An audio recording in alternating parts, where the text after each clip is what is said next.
lagu baru yang tidak mungkin hari ini dirilis, sore itu sudah hafal, padahal mungkin satu halaman.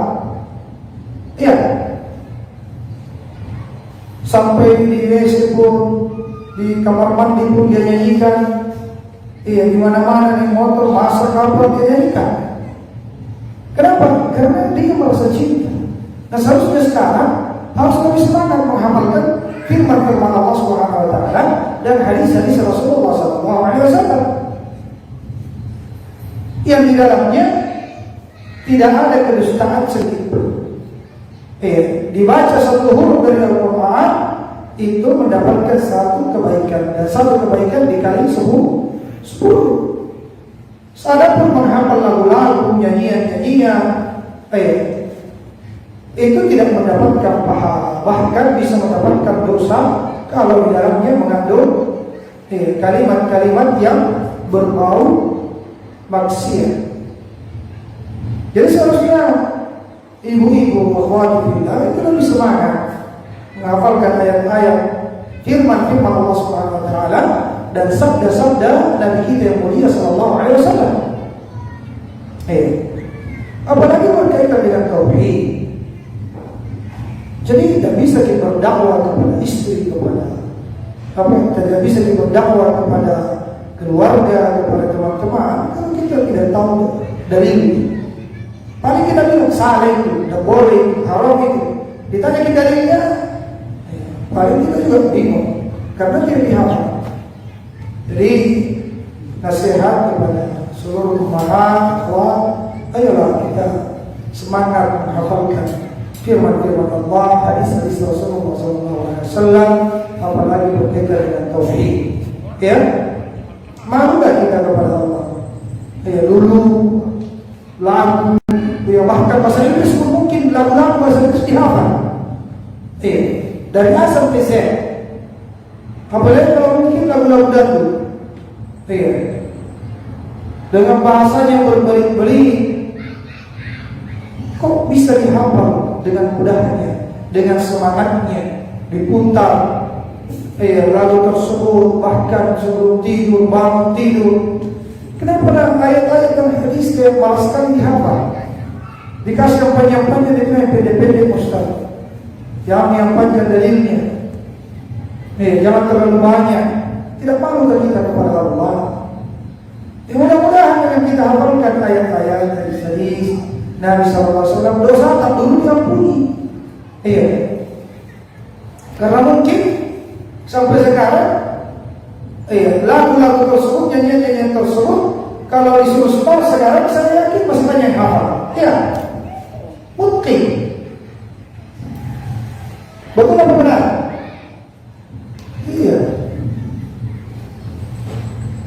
Betul sekali. Kenapa bisa begitu? Karena kecintaan. Karena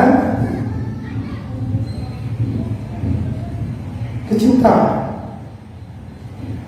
Sekarang seharusnya kita lebih cinta, lebih senang dengan firman-firman Allah dan sabda-sabda Rasulullah Sallallahu Alaihi Wasallam.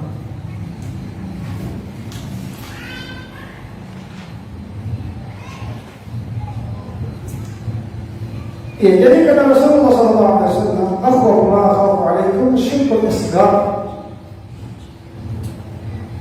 Perkara yang paling aku takutkan di antara kalian adalah syirik kecil. Syirik kecil. Apa itu syirik kecil? Riya.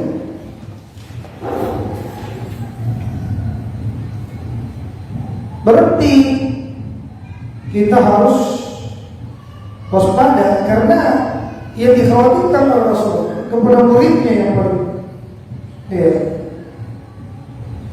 Tentu jauh lebih hebat ilmu, iman, ibadah dibanding kita, itu masih lebih. Itu mereka ditakutkan pada Rasulullah jatuh dalam syirik asghar, apalagi kita. Jadi ibu-ibu sekalian, ini harus ditanamkan dalam diri kita masing-masing. Amalan apa saja yang hendak kita lakukan selalu berlindung dari riya. Ya, ya Allah, lindungi saya dari riya. Amalan apa saja? Kita mau bersedekah, mau kita datang pengajian, mau pakai cadar, mau sholat, ibadah apa saja harus ditakut dari penyakit riya ini. Apa bedanya syirik besar dengan syirik kecil? Ada yang tahu perbedaan syirik besar dengan syirik kecil? Kalau syirik besar itu kekal dalam neraka. Kalau syirik kecil tidak. Syirik besar itu menghapuskan seluruh dosa, menghapuskan seluruh amalan pahala.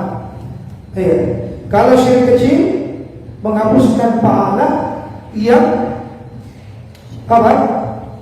Pada ibadah yang terjadi syirik di sini, yang terjadi riya, sum'ah, ujub di sini. Misalnya sholat subuh ya riya. Nah, sholat subuhnya saja tidak mendapatkan pahala. Adapun sholat zuhur, asar, maghrib dan isya-nya selama dia ikhlas tetap diterima. Jadi kalau syirik besar menghapuskan seluruh amalan. Kalau syirik kecil hanya menghapuskan pahala amalan yang di dalamnya terdapat syirik kecil. Apalagi syirik besar mengeluarkan dari Islam, syirik kecil tidak mengeluarkan dari Islam. Apalagi syirik besar itu apa? Syirik besar itu kalau terjadi peperangan antara kaum muslimin dengan orang kafir yang syar'i, peperangan yang syar'i, maka pelaku syirik besar termasuk diperangi. Kalau syirik kecil tidak.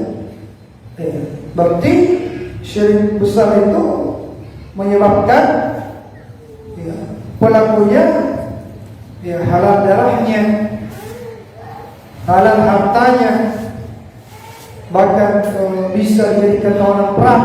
Itu tentu kalau terjadi jihad syar'i di bawah komando pemerintah yang sah.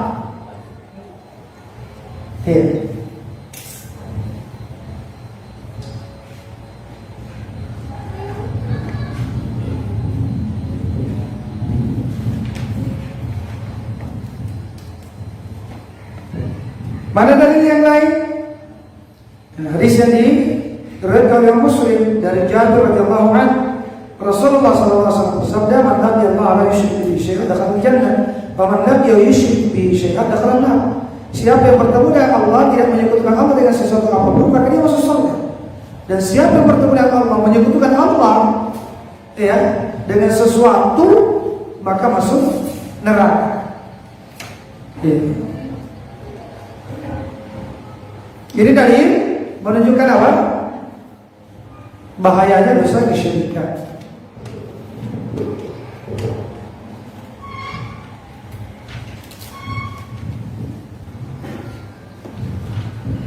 Kita baca beberapa faedah yang disebutkan Syekh Muhammad bin Abdul Wahhab dalam bab ini. Kata beliau, al-ula al-khawf min asy-syirk. Poin yang pertama adalah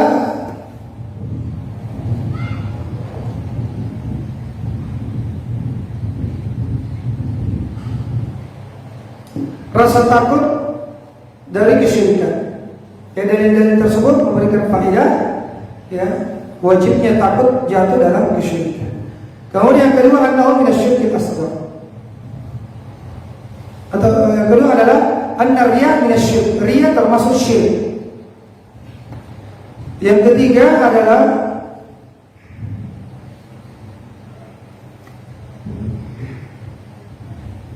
sebelumnya, apa itu riya itu sekali? Apa itu riya? Beribadah karena mengharapkan pandangan manusia.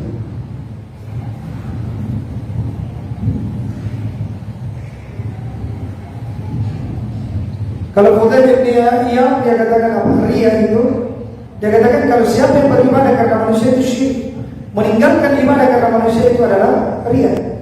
Orang yang ikhlas adalah orang yang selamat dari keduanya. Ini penting karena sebagian orang itu keliru karena takut dari dia akhirnya meninggalkan amalan. Tidak mau sholat berjamaah di masjid padahal dia laki-laki yang wajib sholat di masjid. Dia tidak mau pakai cadar karena takut ke dia. Ini keliru karena ada sebagian memang ibadah wajib untuk dinampakkan. Ya. Tidak semua ibadah itu harus disembunyikan. Bahkan wajib dinampakkan pada sebagian ibadah seperti sholat berjamaah di masjid, wanita menggunakan hijab dan lain-lain. Kemudian bahwa riya termasuk syirik kecil. Yang keempat, annahu ma yukhafu minhu ala shalihin. Riya itu adalah perkara yang paling ditakutkan atas orang-orang saleh. Jadi jangan pernah merasa aman dari riya ini. Saya tidak riya aja. Seharusnya kita selalu takut, jangan sampai riya ini, jangan sampai saya riya, jangan sampai saya riya. Itu harus dimunculkan sehingga kita selalu berlindung kepada Allah dari syirik asghar ini. Selalu memperbaharui niat. Kapan kita merasa aman, maka hakikatnya kita jatuh di dalam riya, atau merasa suci, merasa suci tidak riya saya. Kemudian yang keempat adalah kelima, qurbul jannati wan nar. Begitu dekatnya surga dan neraka.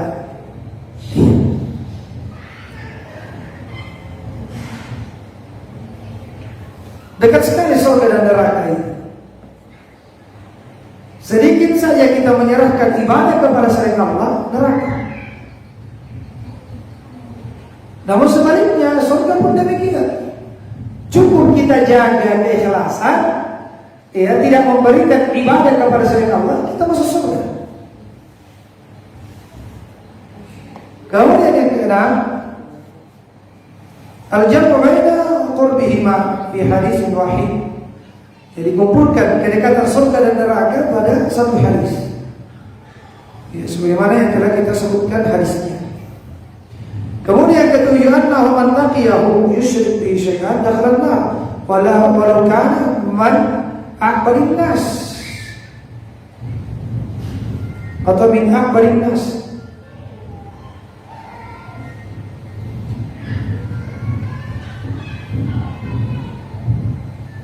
Bahwasanya siapa yang bertemu dengan Allah dengan menyebut Allah dengan sesuatu, dia akan masuk neraka, walaupun dia di antara manusia yang paling hebat ibadahnya.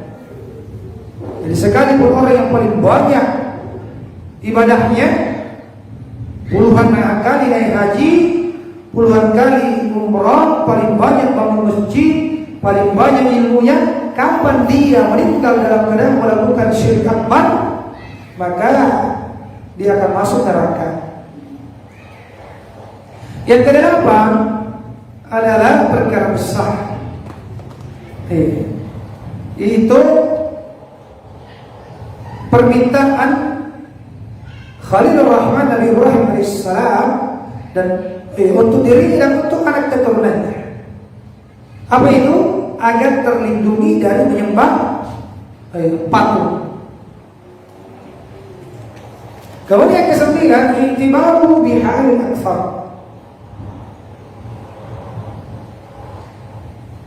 Liqali rabbi innahunna adlalna katsiran minan nas.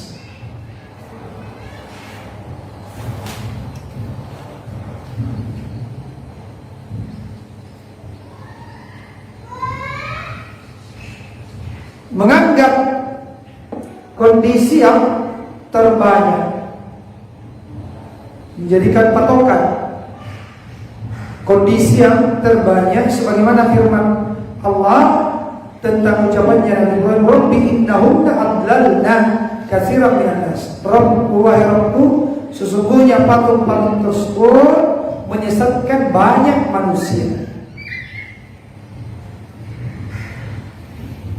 Kemudian ke-10 di dalamnya ada tafsir la ilaha illallah. Ya. Sebagaimana yang disebutkan oleh Imam Al-Bukhari.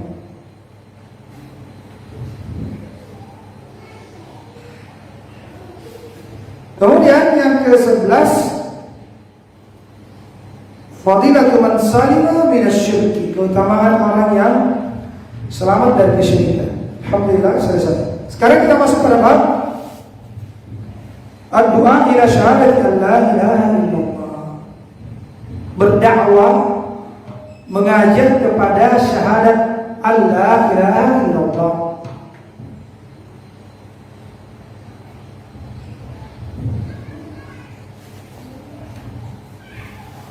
Nah, ini penulis rahimahullah ta'ala sangat bagus cara menyusun bab-bab kitabnya. Karena sebelumnya beliau menjelaskan ya tentang tauhid untuk setiap insan, wajib untuk bertauhid dan takut dari kesyirikan siapapun dia. Sehebat apapun ibadah dan ilmunya. Nah sekarang beliau lanjutkan dengan bab wajibnya berdakwah tauhid kepada orang lain. Kenapa? Karena sekalipun dia semangat mengamalkan tauhid untuk pribadinya, tidak akan sempurna tauhidnya sampai dia juga mengajak orang lain untuk bertauhid. Ya. Sebagaimana firman Allah Subhanahu wa taala, wal 'ashr innal insana lafi khusr illa alladziina aamanu wa 'amilus shalihati wa tawashaw bil haqqi wa tawashaw bis sabr. Demi masa sesungguhnya seluruh manusia itu berada di dalam kerugian kecuali orang-orang yang beriman dan beramal saleh. Tidak sampai di situ. Ya. Kerugian tetap akan menimpa seseorang kalau hanya sampai di situ. Kalau sampai hanya sekedar beramal saleh. Namun kata Allah, kalau ingin selamat dari kerugian harus apa? Wa tawashaw bil haqqi wa tawashaw bis sabr. Saling menasihati di atas al-haq, yaitu di atas kebenaran. Dan yang paling hak untuk kita saling menasihati di atasnya adalah apa? Menyeru kepada tauhid la ilaha illallah.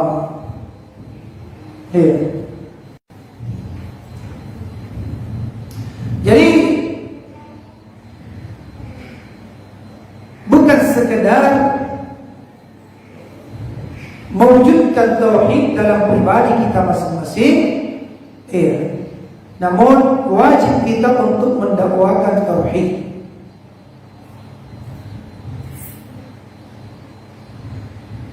Karena kalau tidak, maka tauhidnya belum sempurna.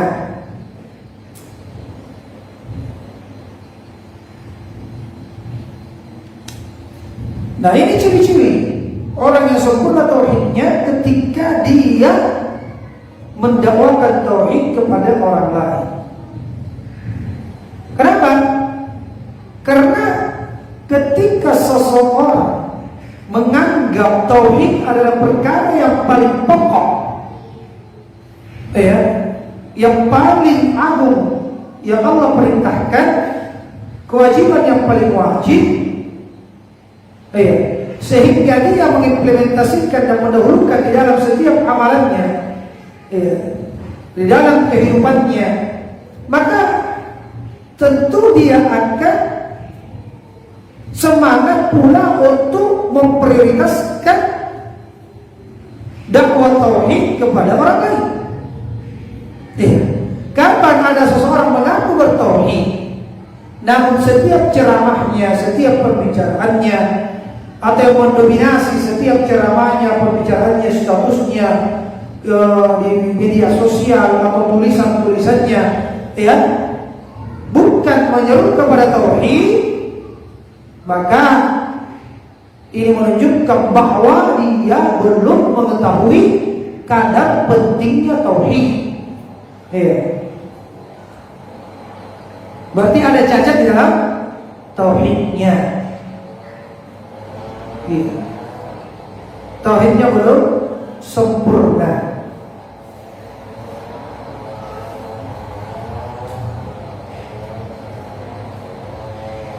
Jadi kalau ada orang bilang kenapa pada tauhid terus dibahas,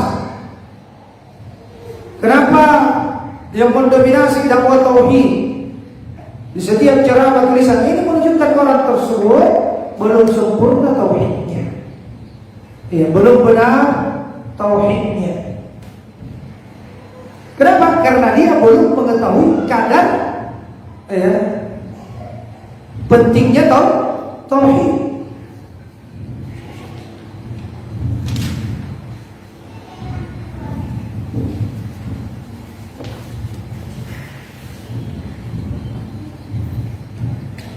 Kemudian dalil yang pertama yang dibawakan oleh penulis rahimahullah taala dalam bab berdakwah kepada syahadat la ilaha illallah. Ya. Sebelumnya harus kita tahu apa itu syahadat. Ya.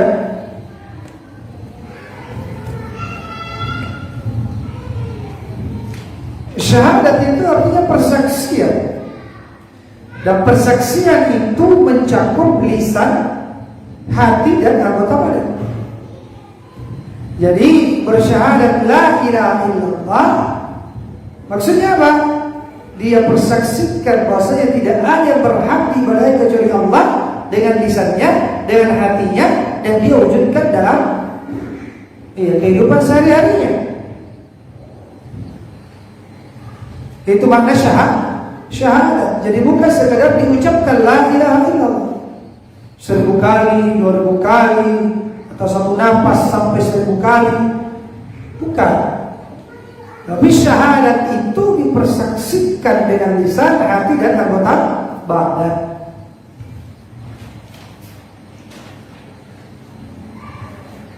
Nah, kemudian jamaah sekalian, dalil yang pertama dalam surah Yusuf ayat 108. Allah Subhanahu wa taala berfirman, "Qul hadhihi sabili ad'u ila Allahi ala basiratin ana wa man ittaba'ani wa subhanallahi wa ma ana minal musyrikin."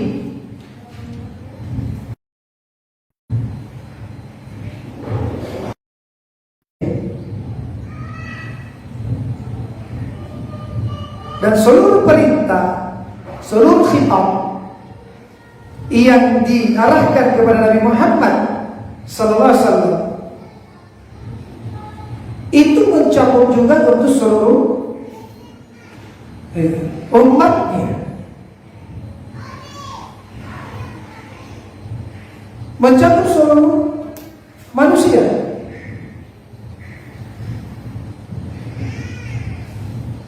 Sampai ada dalil yang memalingkan dari asal ini, bahwa ini perintah, ini khitab, ya, hanya untuk Nabi Muhammad saja. Selama tidak ada, maka kembali kepada asal, bahwa ini mencakup juga umat beliau. Qul, katakan ya Nabi Muhammad, hadhihi sabili. Berarti apa ini? Apa faedahnya? Ini faedahnya bahwa Nabi Muhammad SAW diperintahkan untuk mengumumkan manhajnya dan manhaj para pengikutnya. Inilah jalanku. Dan hadhihi itu isim isyarah lil qarib, menunjukkan dekat. Maksudnya apa? Ini perkara sangat jelas, terang sekali. Jadi jalannya Rasulullah itu tidak samar-samar, tidak main sembunyi-sembunyi. Jelas, terang. Tidak ada abu-abu di dalamnya. Makanya yang mengikuti dakwahnya Nabi Muhammad itu jelas, terang. Tidak ada yang sama. Seperti sebagian orang yang mengatakan, oh ini jangan dibahas di Damai Indonesia, nanti orang mengira kita ini orang gila karena akalnya tidak sampai di situ.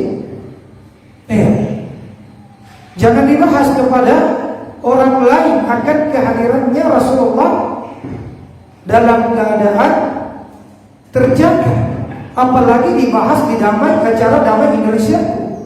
Tidak ada istilah seperti itu. Kalau memang Nabi Muhammad itu hadir dalam keadaan kita terjaga,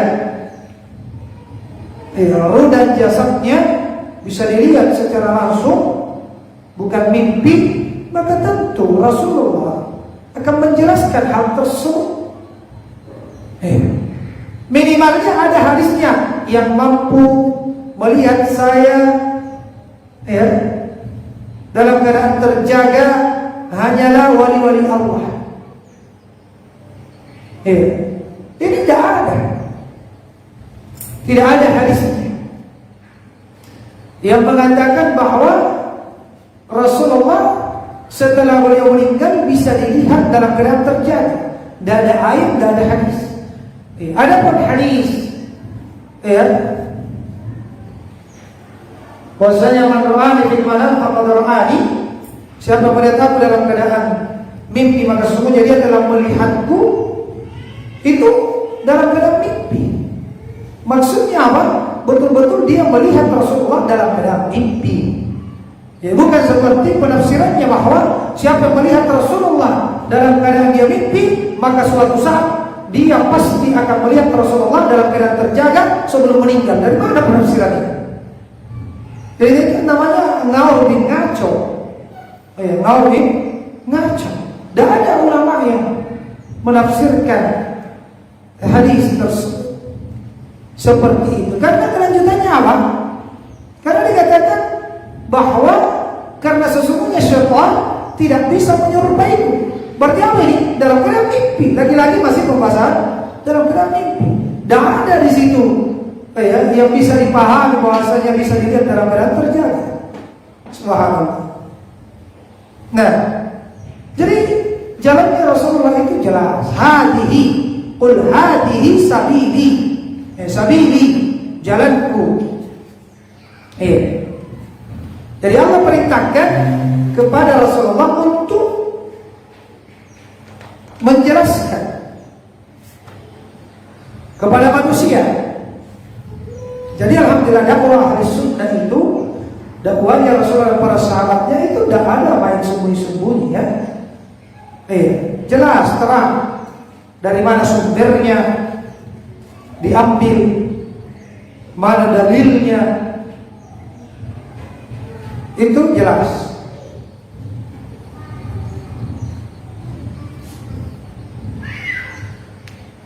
Ad'u ila Allah, saya menyeru kepada Allah, bukan kepada diri pribadi, bukan kepada kabilah, suku, bukan kepada organisasi, bukan kepada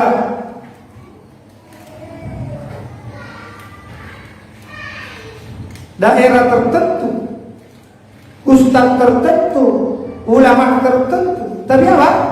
Ad'u ila Allah, saya menyeru kepada Allah. Itulah jalannya Rasulullah. Ya. Jadi dakwahnya Rasulullah adalah bagaimana manusia mentauhidkan Allah Subhanahu wa taala. Itu saja. Tidak ada yang lain.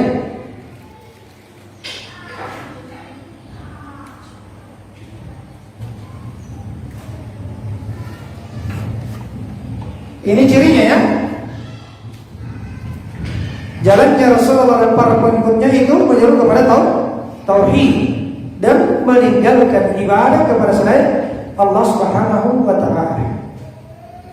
Dan ini juga adalah dakwahnya seluruh nabi dan rasul.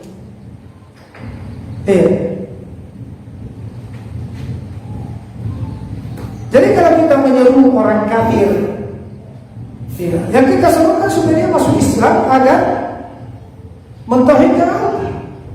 Kita berdakwah kepada pelaku maksiat supaya apa? Supaya dia bertobat kembali kepada Allah, melaksanakan perintahnya Allah, menjauhi larangannya, memperingatkan terjatuh di dalam kesyirikan.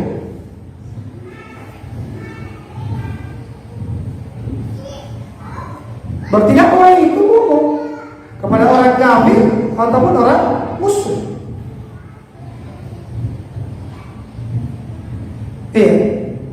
Karena semua membutuhkan dakwah kepada tauhid.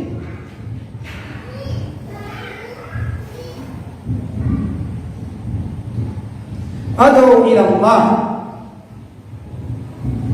Nah, kata Syekh Muhammad bin Abdul Wahhab rahimahullah taala, fihi tanbih ala al-ikhlas. Fa inna ba'd an-nas innama yad'u ila nafsihi. Jadi di dalam ayat ini ada peringatan untuk ikhlas. Karena sebagian manusia itu berdakwah kepada dirinya.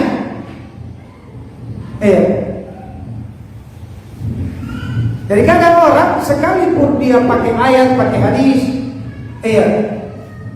bahkan mengucap isi ceramahnya berkenaan dengan tauhid, tetapi terkadang niatnya bukan menyeru kepada Allah, tapi menyeru kepada diri. Dia tabligh akbar, bikin daurah, bikin muhadarah, khutbah, ceramah.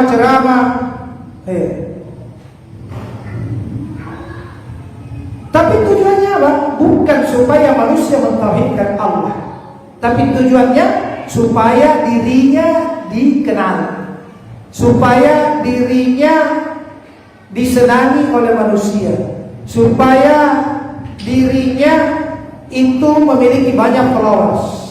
Hati-hati. Atau menyeru kepada kelompoknya, kepada organisasinya, kepada rumah belajarnya, kepada ustadznya. Memang isinya tauhid, tapi apa niatnya? Supaya banyak orang yang ikuti channelnya, supaya orang banyak mendaftar di sekolahnya, ikut pengajiannya, banyak manusia berkumpul di dalam keanggotaan organisasinya. Bukan itu. Ad'u ila Allah, saya menyeru manusia kepada Allah. Intinya apa? Maksudnya apa? Himmahnya, yang ada di pikirannya, yang ada di niatnya, bagaimana manusia menyembah Allah, itu saja. Bagaimana manusia mentauhidkan Allah Subhanahu wa ta'ala.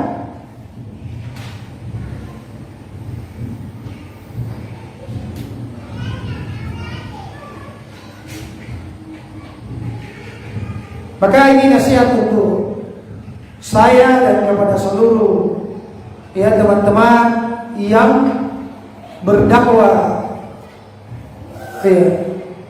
apakah dengan tulisan, dengan ucapan, ataupun dengan yang lainnya, harus kita tanamkan ad'u ila Allah, menyeru kepada Allah Subhanahu wa ta'ala.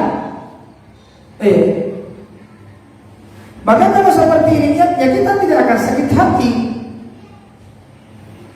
kalau ada orang yang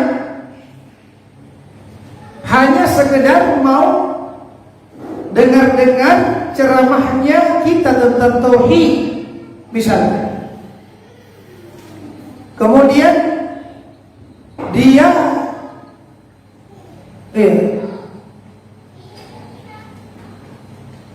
tidak mau sekolah di sekolah kita, atau tidak mau hadir di rumah belajar kita. Tidak usah sakit hati. Intinya kan kita sekedar menyampaikan dakwah tauhid kepada orang.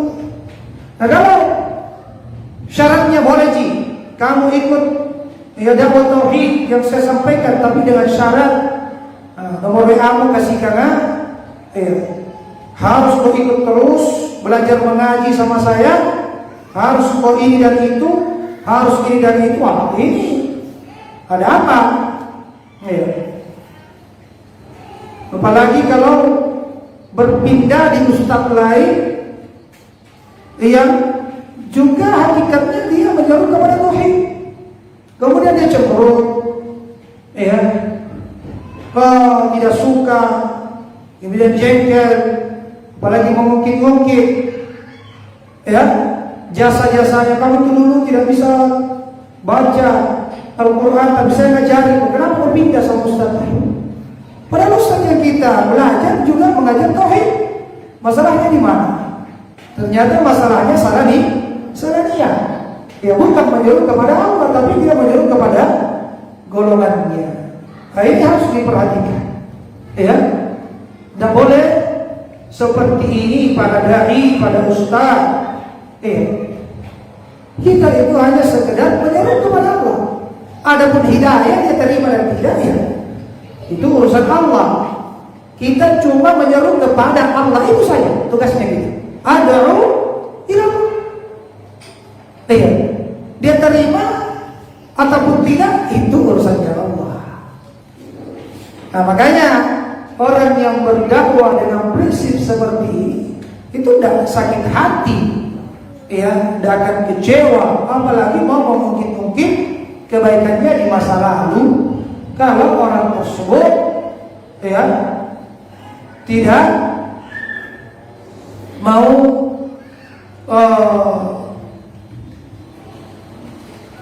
melaik mungkin statusnya, tidak mau ikut di sekolahnya, itu tidak ada sakit hatinya.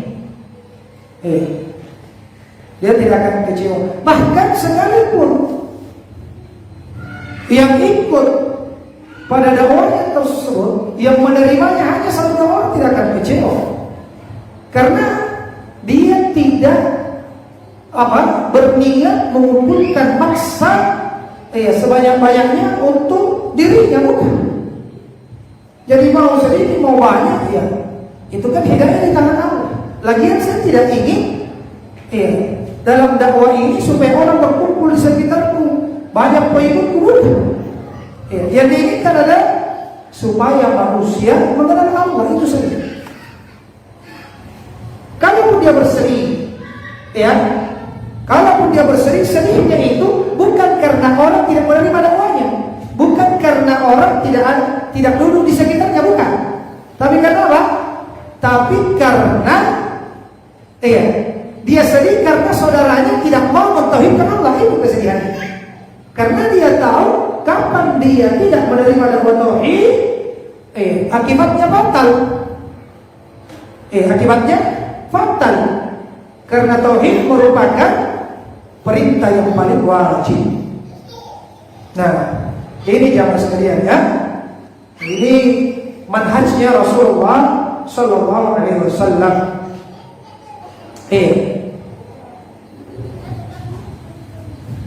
Karena banyaknya pengikut, banyaknya orang-orang yang duduk di sekitar kita, itu bukan patokan bahwa dia lebih utama, dia berada di atas kebenaran. Sebagaimana pada hadis yang telah berlalu, Rasulullah mengatakan ada nabi yang pengikutnya 3-9 orang, ada yang hanya 1 atau 2 pengikutnya, bahkan ada nabi yang tidak punya pengikut. Jadi bukan karena nabi tersebut keras dakwanya, nabi tersebut tidak hikmah, tidak bagus menyusun program-program dakwahnya, bukan.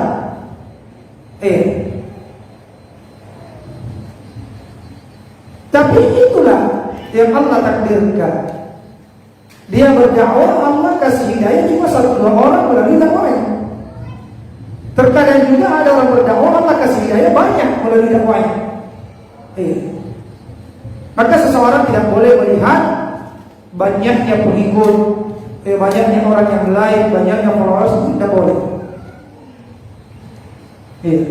Kata Allah, innaka la tahdi man ahbabta walakin Allah yahdi man yasha. Sesungguhnya engkau tidak akan mampu Nabi Muhammad memberikan hidayah sekalipun kepada orang yang engkau cintai. Namun yang memberikan hidayah hanyalah Allah Subhanahu wa taala bagi siapa yang Allah kehendaki.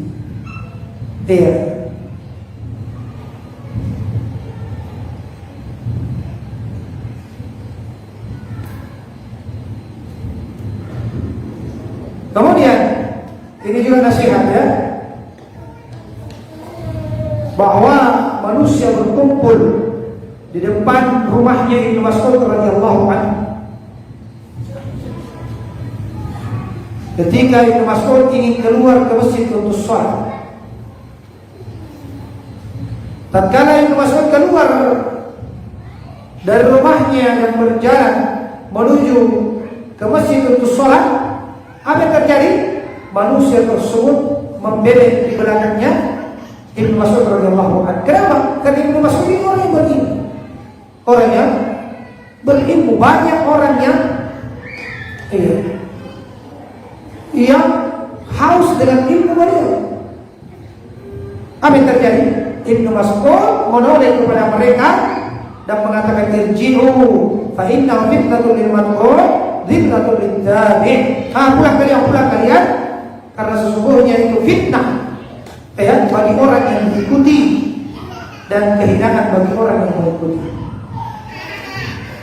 Lihat, kalau orang yang berilmu itu takut justru kalau banyak followers. Takut kalau banyak orang yang berkumpul di sekitarnya. Takut kalau banyak orang yang memuji. Dia suruh pura-pura kayak gitu fitnah. Allahul musta'an. Dan berdakwah kepada Allah Subhanahu wa taala itu ada syaratnya. Harus ala basiratin, di atas ilmu, bukan sekadar apa? Bukan sekadar semangat. Ayo kita keluar 3 hari berdakwah kepada Allah. Jelaskan kepada umat Allah kuasa, makhluk tidak kuasa. Tidak sampai di situ.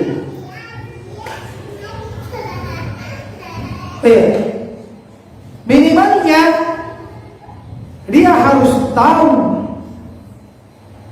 apa itu tauhid dan apa itu kesyirikan. Kalau dia ingin berdakwah kepada tauhid,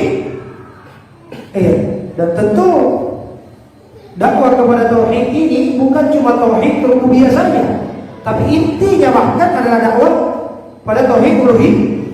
Bagaimana manusia hanya mengesahkan Allah di dalam ibadah. Ini seorang dai yang ingin menyeru manusia untuk beribadah kepada Allah harus tahu ini ilmunya, mana itu ibadah,